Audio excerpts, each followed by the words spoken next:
اعوذ باللہ من الشیطان الرجیم بسم اللہ الرحمن الرحیم۔ پہلی تختی کا 26واں سبق حرف واو کے متعلق ہے۔ حرف ہے واو، مخرج واو دونوں ہونٹوں کے ناتمام ملنے سے نکلتا ہے، یعنی اس طرح کے کنارے تو ملے ہوں اور بیچ کھلا ہو اور مثل غنچہ کے گول ہو جائیں، جیسے کہ آپ کو اس نقشے میں نظر آ رہا ہے کہ ہونٹ کے کنارے ملے ہوئے ہیں اور بیچ کھلا ہے۔ پڑھنے کا طریقہ: واو کی ادائیگی کے وقت ہونٹوں کے کناروں کو ملائیں اور بیچ مثل غنچہ کے گول کریں، یعنی اس طرح ادائیگی کریں کہ شروع میں ہونٹ گول کریں اور اس کے بعد پھر منہ کھولیں، کیونکہ لفظ واو 3 حرفوں سے مرکب ہے: واو، الف اور واو، اور الف کی ادائیگی منہ کے کھولنے سے ہوتی ہے، اور آخر میں پھر دوبارہ ہونٹ گول کریں اور 3 الف کے برابر لمبا کر کے پڑھیں، جیسے واو۔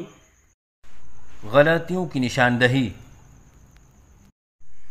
بعض بچے واو کی ادائیگی کے وقت منہ بند رکھتے ہیں، یہ غلط ہے، جیسے واو، کیونکہ الف کی ادائیگی منہ کے کھولنے سے ہوتی ہے، جیسے واو۔ بعض بچے واو کی ادائیگی کے وقت آواز میں لہراؤ سا پیدا کرتے ہیں، یہ غلط ہے، جیسے واو۔ بعض بچے واو کی ادائیگی کے وقت ہونٹ گول نہیں کرتے، یہ غلط ہے، جیسے واو۔ بعض بچے واو کی ادائیگی کے وقت اوپر دانتوں کے کناروں کو نیچے ہونٹ کے پیٹ پر لگاتے ہیں، یہ غلط ہے، جیسے واو۔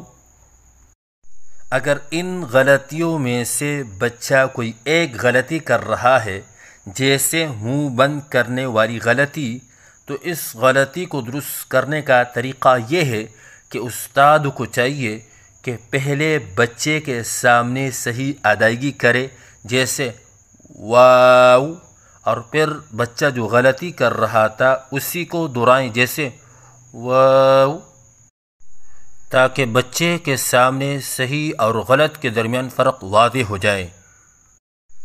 تو صحیح ادائیگی ہے واو۔ غلطیوں کی نشاندہی: منہ بند کر کے پڑھنا، جیسے واو، یہ غلط ہے۔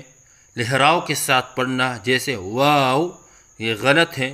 بغیر ہونٹ گول کر کے پڑھنا، جیسے واو، یہ غلط ہے۔